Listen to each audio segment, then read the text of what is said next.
Gaza में Israel की सेना के हमले लगातार जारी है। हमास के आतंकियों को वहां ढेर किया जा रहा है। हमास के कई ठिकाने भी तबाह किए गए हैं। गाजा में पूरी रात धमाके होते रहे। हमले में कई इमारतें तबाह हो गईं, जबकि इस युद्ध में अब तक सिर्फ गाजा में 9000 से ज्यादा लोगों की मौत हो चुकी है, जबकि वेस्ट बैंक में अब तक 140 लोगों की मौत हो चुकी है। हमास पर इजरायल के ताबड़तोड़ हमले जारी हैं। रात भर इसी तरीके से वहां पर हमले किए गए। गाजा में इन दिनों इजरायल के सैनिकों और हमास के लड़ाकों में सीधी जंग चल रही है। इजरायल की तरफ से जल, नभ और थल से हमला किया जा रहा है, तो हमास भी पलटवार करने से पीछे नहीं हट रहा।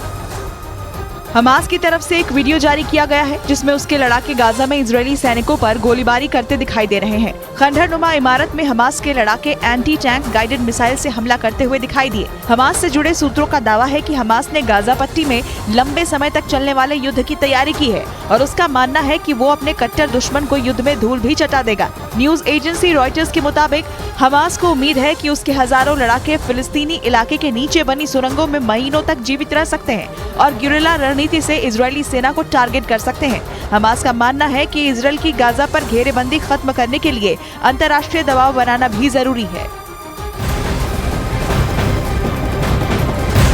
इस बीच एक और बड़ी खबर, अम्मान में अमेरिका के विदेश मंत्री एंथनी ब्लिंकन ने जॉर्डन के किंग अब्दुल्लाह से मुलाकात की। इस दौरान इजरायल हमास जंग और गाजा में युद्ध विराम को लेकर चर्चा की गई। एंथनी ब्लिंकन तेल अवीव में इजरायली प्रधानमंत्री से मुलाकात करने के बाद जॉर्डन पहुंचे, जहां पर इजरायल हमास युद्ध को लेकर चर्चा की गई। जॉर्डन के किंग ने युद्ध विराम की मांग की है।